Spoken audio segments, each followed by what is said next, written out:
Bon, d'abord, je ne fais pas de synthèse, puisqu'il y a déjà eu des synthèses de synthèse. On m'avait plutôt demandé d'avoir un regard sur ce qui s'était passé, un regard décalé.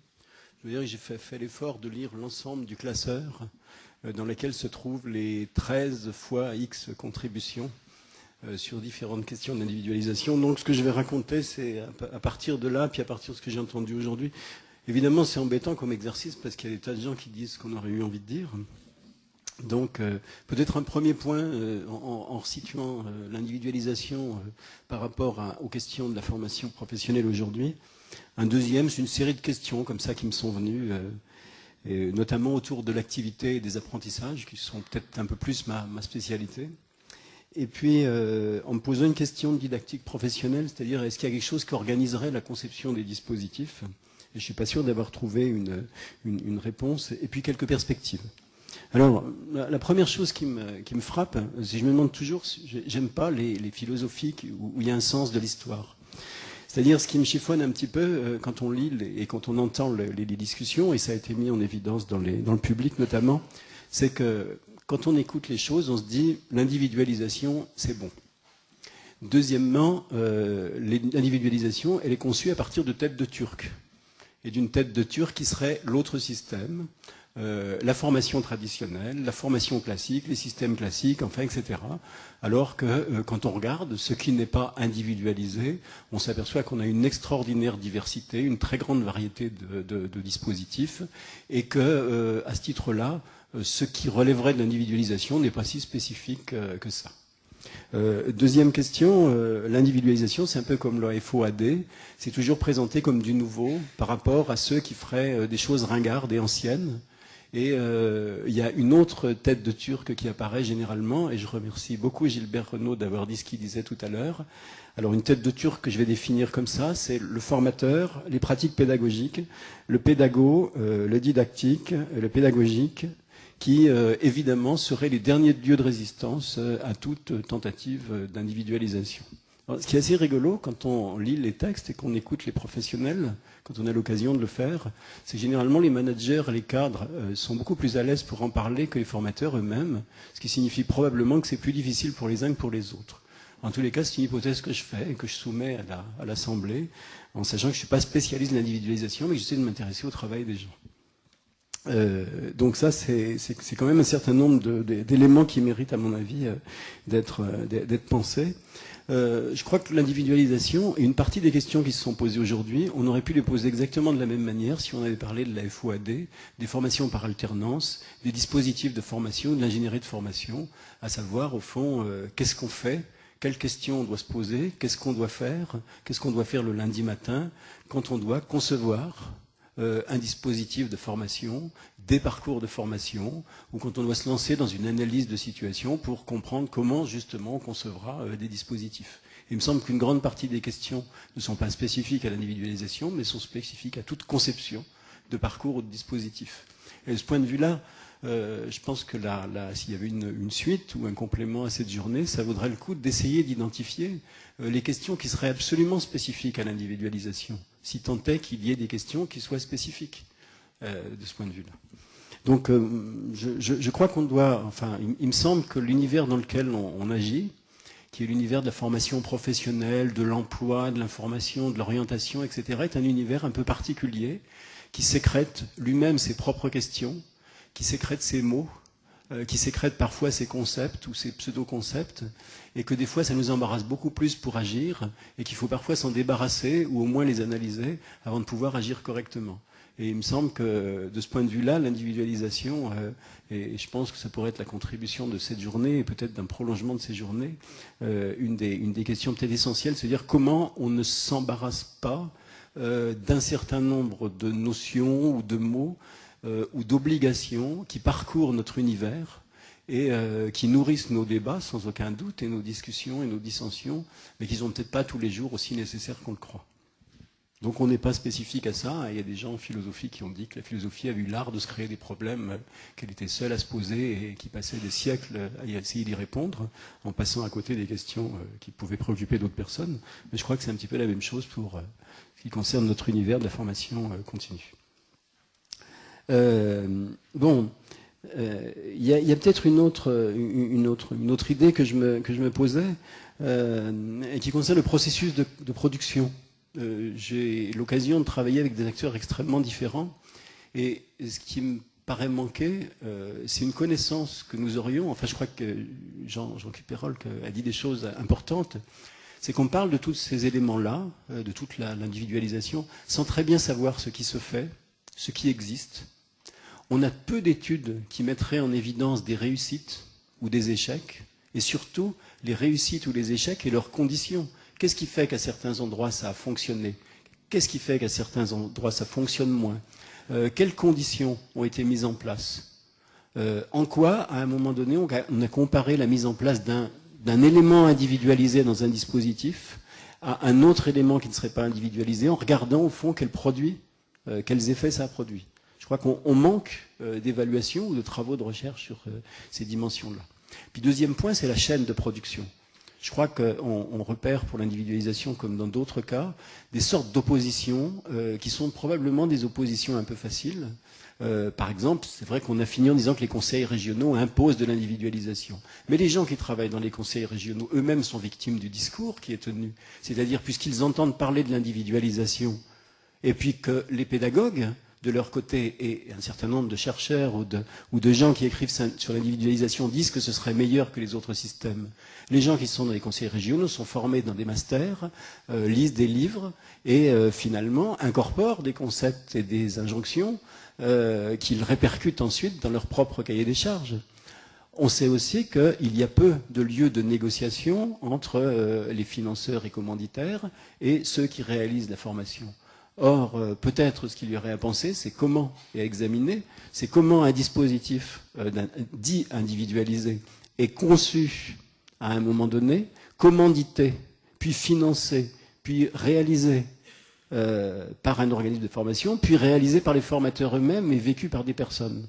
Et peut-être que ce qu'on aurait à regarder, c'est le chaîne de production qui est en jeu, et peut-être à voir comment, à chacune des étapes, les négociations se sont faites pour que les ajustements se fassent sur le dispositif, plutôt que de considérer à un moment donné que les injonctions, la commandite, le financement sont nécessairement fondés et nécessairement absolument voulus par les commanditaires. Je crois que les commanditaires, dans un certain nombre de cas, ne sont pas si corneaux que ça et sont capables d'accepter que des modalités différentes puissent être proposées, à condition qu'on en montre l'importance au regard des besoins ou des objectifs visés.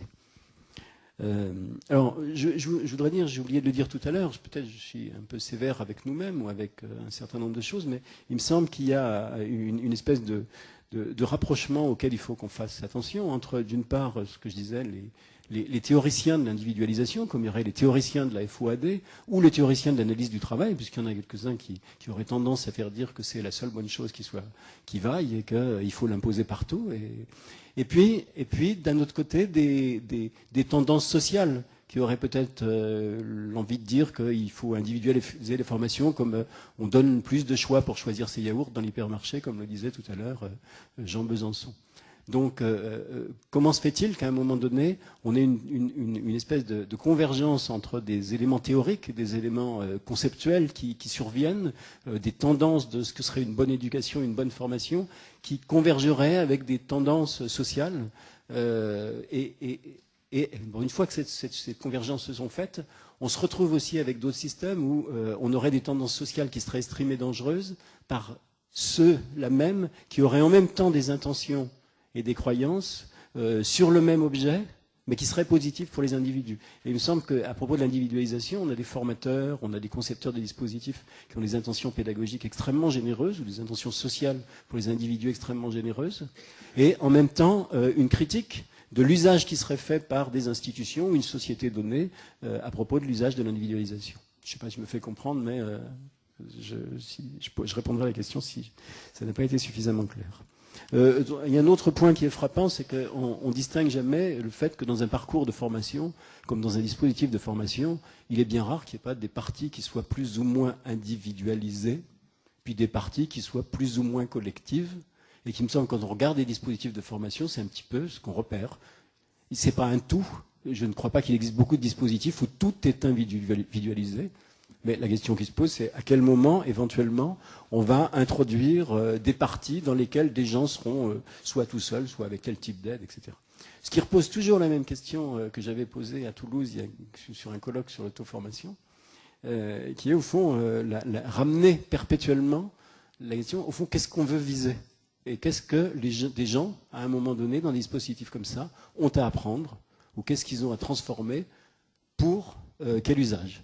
Donc, est-ce que c'est un usage professionnel, un usage social, etc. Mais surtout, quel type d'apprentissage sont visés par un dispositif? Et la question, c'est quel parcours on va proposer pour que ces objectifs soient atteints?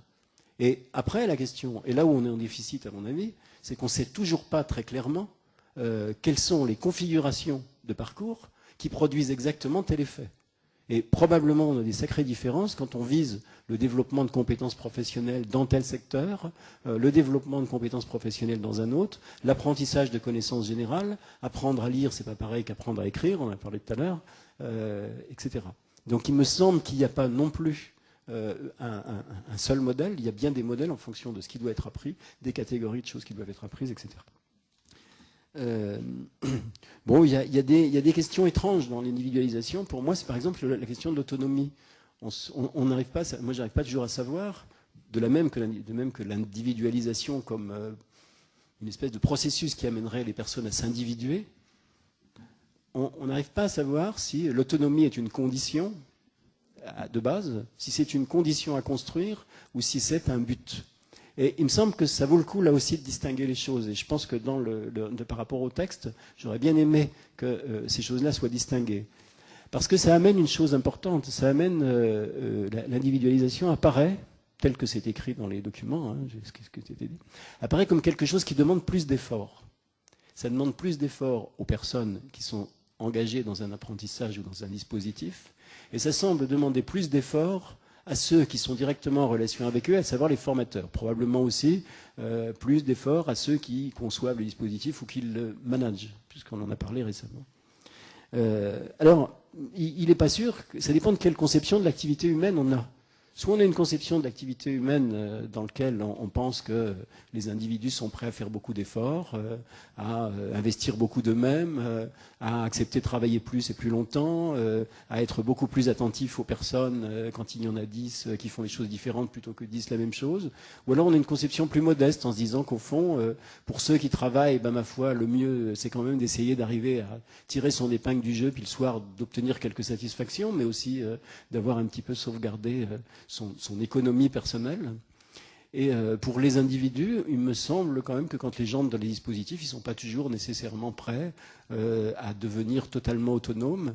Et quand on fait les observations sur les individus dans des dispositifs, ce que je fais actuellement, on s'aperçoit que les gens, bon, ils sont prêts à contribuer pour certains énormément, puis d'autres à contribuer à minima pour continuer d'aller un petit peu plus loin. Et on a donc par rapport à la question de l'autonomie, également une position modeste, à mon avis, à réfléchir, plutôt que de penser systématiquement que l'autonomie serait une chose absolument bonne pour tout le monde. Peut-être une dernière grande remarque, mais ça a été évoqué par certains. On ne sait pas au fond ce que demandent des personnes.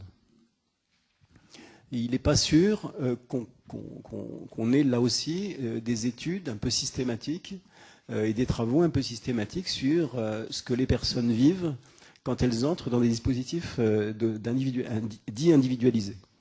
Alors, ce qu'on sait, c'est que probablement, il y a une recherche que j'essaie de mener actuellement sur qu'est-ce que vivent des personnes quand ils entrent dans des dispositifs de certification, et notamment la VAE. Et on a énormément de surprises par rapport à l'idée que nous nous faisons tous en tant que professionnels de ce qu'une personne vit réellement. Et au fond, ça vaudrait le coup d'examiner d'assez près ce que des gens vivent dans ces situations-là, de la même manière qu'il est important d'examiner, comme on l'a dit tout à l'heure, ce qu'ils apprennent dans un dispositif ou dans un autre. Et je crois qu'à nouveau, la question de l'examen d'à peu près de ce qui est vécu et de ce qui est appris est, à mon avis, une mesure de sauvegarde si on a envie de continuer à travailler sur des notions comme l'individualisation. Qu'est-ce que je voulais vous dire d'autre, hein,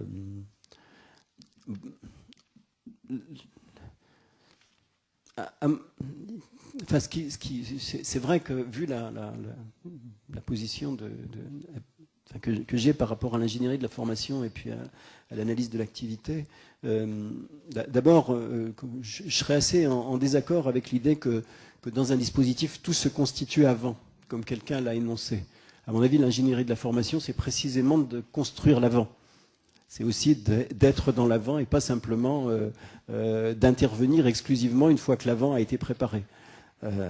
Alors, ça amène quoi? Ça amène à l'idée que, probablement dans un grand nombre de cas, tout ce qui se passe avant, c'est-à-dire l'identification des situations dans lesquelles des gens se trouvent, que ce soit dans une entreprise, dans des situations individuelles, l'identification de ce qui peut être leur demande ou ce qui peut être leur besoin, l'identification des situations dans lesquelles, après coup, ils auront à utiliser des acquis des formations, reste un point faible de l'ensemble des dispositifs. Et que, dans un grand nombre de cas, c'est ça qui va piloter la conception et qui va piloter éventuellement l'intérêt de passer par des phases individualisées ou des phases collectives ou des phases quelles qu'elles soient. L'exercice n'est pas facile, surtout de relire mes notes. Alors, il me semble, il y a une chose qui m'a frappé, c'est la question des acquis, hein, de la reconnaissance des acquis et du développement de l'expérience tel que le disait, le présentait ce matin Hervé Prévost, je crois, avec une idée selon laquelle l'individualisation nécessiterait un positionnement. Alors là aussi, je proposerais volontiers des perspectives, et des perspectives de recherche au moins, et des perspectives d'expérimentation. C'est bon, je sais qu'il y en a qui font du positionnement en cours de formation. C'est la question de l'idée, au fond, que si les gens ont de l'expérience, si des gens ont des acquis, on peut considérer soit des dispositifs de positionnement qui évaluent les acquis actuels, ou des dispositifs de positionnement qui essayent d'identifier les possibilités de relancer le développement de ces acquis à travers le dispositif de formation, ou le dispositif de formation, oui, pardon. Donc là, il me semble qu'il y a quelque chose à travailler également. Je ne reviens pas sur l'idée qu'on parle peu des contenus quand même, de ce qui est à apprendre, je l'ai dit tout à l'heure.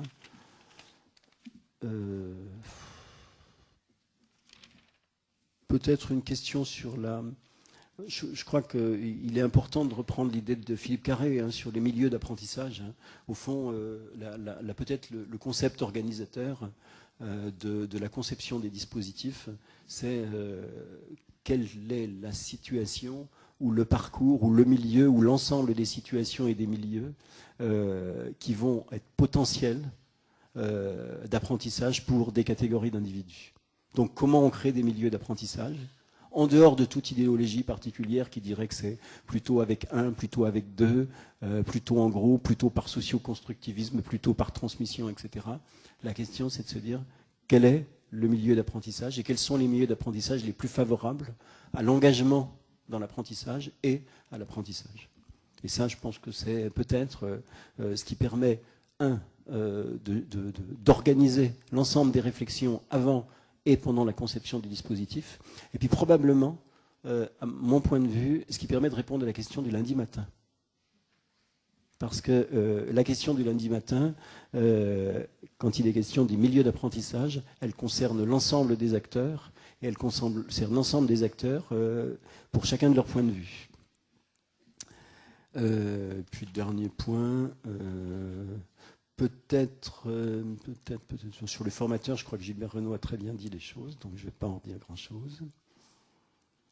Et puis, voilà. Quelles conditions pour apprendre? Non, je vais arrêter là comme ça. Peut-être j'écrirai quelque chose si on me le demande.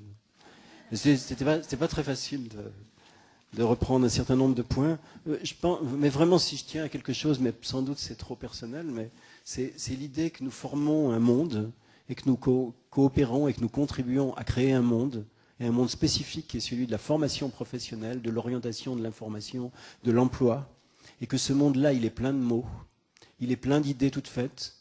Nous contribuons activement à ces idées, et je pense que ce qui est toujours utile pour chacun d'entre nous, chaque fois qu'on se lève, et c'est peut-être le lundi matin avant d'aller travailler, c'est comment nous ne sommes pas nous-mêmes victimes des mots, des idéologies, des concepts qu'on bricole, du bien que l'on croit pour les autres, et d'essayer de revenir systématiquement à une interrogation de ces concepts, de ces idées, pour pouvoir tirer de ça ce qui nous semble vraiment utile pour agir. Voilà. Merci.